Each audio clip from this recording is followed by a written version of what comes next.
प्यारे बच्चों, आज की इस हिंदी कक्षा में आपका स्वागत है। आज हम पढ़ेंगे बाल महाभारत के अंतर्गत पाठ 9 लाख का घर। जैसा कि हम पिछले पाठ में पढ़ चुके हैं कि महाभारत दो भाइयों की कथा है। एक पांडव जो 5 भाई थे और ज्येष्ठ थे युधिष्ठिर, और दूसरे कौरव जो 100 भाई थे और उसमें ज्येष्ठ थे दुर्योधन। पांडवों की लोकप्रियता को देखकर दुर्योधन हमेशा ही उनसे जला करता था, उनसे ईर्ष्या करता था। उसकी यही कोशिश थी कि पांडवों को किसी प्रकार से हानि पहुंचाई जाए, उनका विनाश कर दिया जाए, जिससे वह निष्कंटक भाव से हस्तिनापुर के राज सिंहासन पर राज कर सके। क्योंकि जब तक पांडव जीवित हैं वह राजा नहीं बन सकता था, क्योंकि धृतराष्ट्र अंधे होते हुए राज्य के योग्य नहीं थे, इसलिए उन्हें राजा नहीं बनाया गया था, बल्कि उनके छोटे भाई पांडु को राजा बनाया गया था। लेकिन पांडु के वनवासी हो जाने का कारण और उनकी मृत्यु के कारण धृतराष्ट्र को राजा बना दिया गया। तो दुर्योधन की यही कोशिश थी कि अपने पिता धृतराष्ट्र के बाद वही राजा बने, लेकिन पांडु पुत्र युधिष्ठिर के जीवित रहते यह संभव नहीं था, क्योंकि ज्येष्ठ पुत्र होने के कारण युधिष्ठिर ही राजा बन सकते थे। इसलिए दुर्योधन की कोशिश थी कि वह पांडवों को हानि पहुंचाए, और उसकी इस कोशिश में शकुनी और कर्ण सलाहकार बने हुए थे। धृतराष्ट्र बुद्धिमान थे, वे अपने भतीजों से भी अत्यधिक स्नेह करते थे, लेकिन अपने पुत्रों के प्रति उनके मन में अत्यंत मोह था। यही कारण है कि बुद्धिमान होते हुए भी वे अपने पुत्रों पर अंकुश नहीं लगा सके। प्रजाजन सदैव ही युधिष्ठिर की प्रशंसा किया करती थी। लोग युधिष्ठिर को ही राजा बनते देखना चाहते थे। वे कहते थे धृतराष्ट्र सो जन्म से अंधे थे, इस कारण उनके छोटे भाई पांडु ही सिंहासन पर बैठे थे। उनकी अकाल मृत्यु हो जाने और पांडवों के बालक होने के कारण कुछ समय के लिए धृतराष्ट्र ने राजकाज संभाला।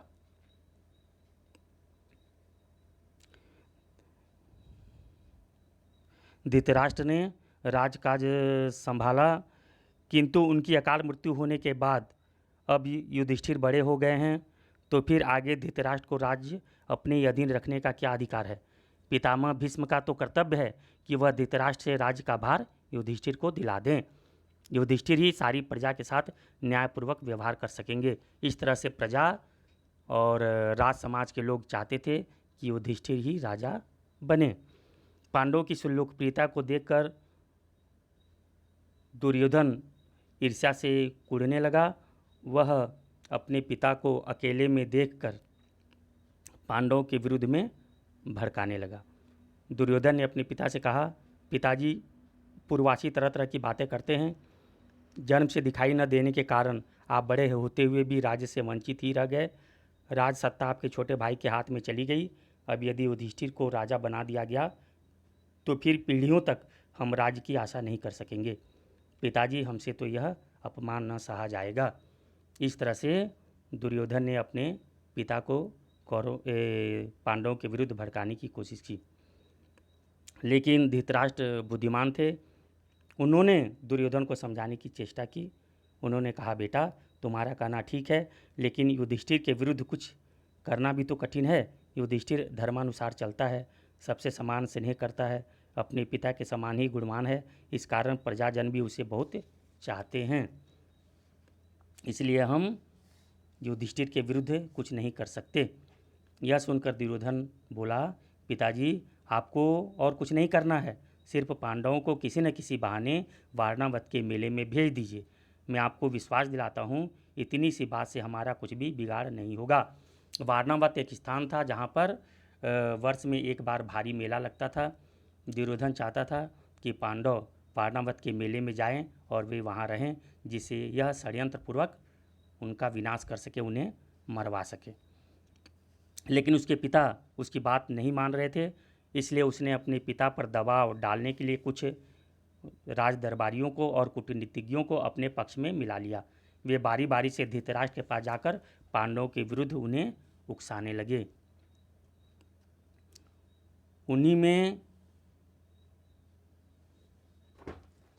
में कर्णिक नामक एक ब्राह्मण भी था। कर्णिक धृतराष्ट्र के पास जाके हमेशा ही अनेक राजनीतिक चालों और भेदों को कहकर पांडवों के विरुद्ध भड़काता था। उसने धृतराष्ट्र से कहा, राजन, जो ऐश्वर्यवान है वही संसार में श्रेष्ठ माना जाता है। यह बात ठीक है कि पांडव आपके भतीजे हैं, परंतु वे बड़े शक्ति संपन्न भी हैं। इस कारण अभी से चौकन्ने हो जाइए। आप पांडु पुत्रों से अपनी रक्षा कर लीजिए, वरना पीछे पछताइएगा। इस तरह से कर्णिक द्वारा समझाए जाने के बाद धृतराष्ट्र सोच में पड़ गए। उसी समय दुर्योधन भी आ गया और दुर्योधन ने फिर से अपने पिता को समझाया, पिताजी, आप अगर किसी तरह पांडवों को समझाकर वारणावत भेज दें तो नगर और राज्य पर हमारा शासन पक्का हो जाएगा। फिर पांडव बड़ी खुशी से लौट सकते हैं और हमें उनसे कोई खतरा नहीं रहेगा। दुर्योधन और उसके साथियों की बातों को सुनकर धृतराष्ट्र स्थिर नहीं रह पाए और वे पांडवों के पक्ष में अपना निर्णय नहीं दे सके। इधर दुर्योधन ने क्या किया, उसने अपने और कुछ मित्रों को पांडवों के पास भेजा कि वे पांडवों के पास जाएं और पांडवों को वारणावत और उसके मेले के विषय में बढ़ा चढ़ाकर कहें, जिससे कि पांडव खुद ही वारणावत जाने के लिए तैयार हो जाएं। तब दुर्योधन के कुछ मित्र पांडवों के पास गए और उन्होंने वारणावत की सुंदरता और खूबियों के बारे में पांडवों को ललचाया, जिससे पांडव स्वयं ही वारणावत जाने के लिए तैयार हो गए और वे धृतराष्ट्र के पास पहुँचे और उनसे वारणावत जाने की अनुमति मांगी। धृतराष्ट्र की अनुमति पाकर पांडव अपनी माता कुंती के साथ बड़े ही आनंद के साथ वारणावत की ओर चल दिए। पांडवों को वारणावत जाते देखकर दुर्योधन बड़ा प्रसन्न हुआ और उसने अपने मामा शकुनी और कर्ण के साथ मिलकर षड्यंत्र करना प्रारंभ किया, योजना बनानी शुरू की, जिससे कि वारणावत में पांडवों का विनाश किया जा सके। दुर्योधन ने तुरंत ही अपने मंत्री पुरोचन को बुलाया और गुप्त रूप से उसे सलाह दी कि वह पांडवों से पहले वारणावत पहुंच जाए और वहां लाख का एक घर बनाए। लाख एक ज्वलनशील पदार्थ होता है, आग लगते ही तुरंत वह जलता है। तो लाख का घर बनाए, उस लाख के घर में वह पांडवों को कुछ दिन रखे और फिर समय सुविधा देकर उसमें आग लगा दे, जिससे कि पांडव उस लाख के घर में जल मरे। पुरोचन ने यह सारा काम पूर्ण सफलता के साथ पूरा करने का वचन दिया और तुरंत वारणावत के लिए रवाना हो गया। एक शीघ्रगामी रथ पर बैठकर पुरोचन पांडवों से बहुत पहले वारणावत जा पहुंचा। वहां जाकर उसने पांडवों के ठहरने के लिए सन, घी, मोम, तेल, लाख, चर्बी आदि जल्दी आग पकड़ने वाली चीज़ों को मिट्टी में मिलाकर एक सुंदर भवन बनाया।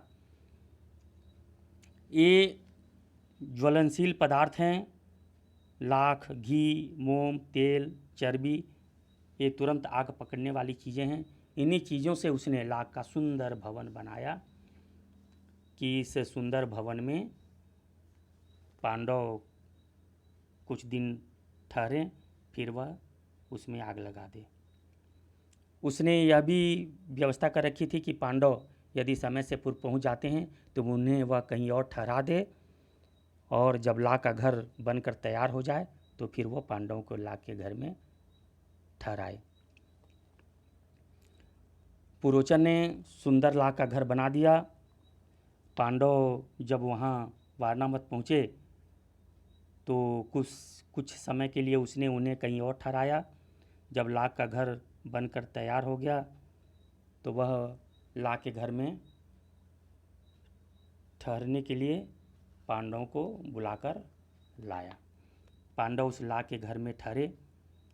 उसकी योजना थी कि कुछ समय पांडव सुखपूर्वक उस लाख के घर में रहें, फिर समय सुविधा देखकर वह उसमें आग लगा दे, जिससे पांडव उसमें जल जाएं और कौरवों पर कोई दोष न लगा सके। इस तरह से दुर्योधन ने योजना बनाई। प्यारे बच्चों, यही इस पाठ की कथा वस्तु है। इस कथा वस्तु से आपने यह समझा कि दुर्योधन ने किस तरह से पांडवों के विनाश के लिए योजना बनाई। उसने अपने मंत्री पुरोचन के नेतृत्व में लाख का सुंदर घर बनाया और उस घर में पांडवों को ठहराया। इस पाठ के डिस्क्रिप्शन में इसका प्रश्नोत्तर टाइप किया हुआ है। आप इसके डिस्क्रिप्शन में चले जाइए और वहाँ प्रश्नोत्तर है, उसे आप अपनी बाल महाभारत कॉपी में लिख लीजिए और इन्हें याद भी कर लीजिए। धन्यवाद।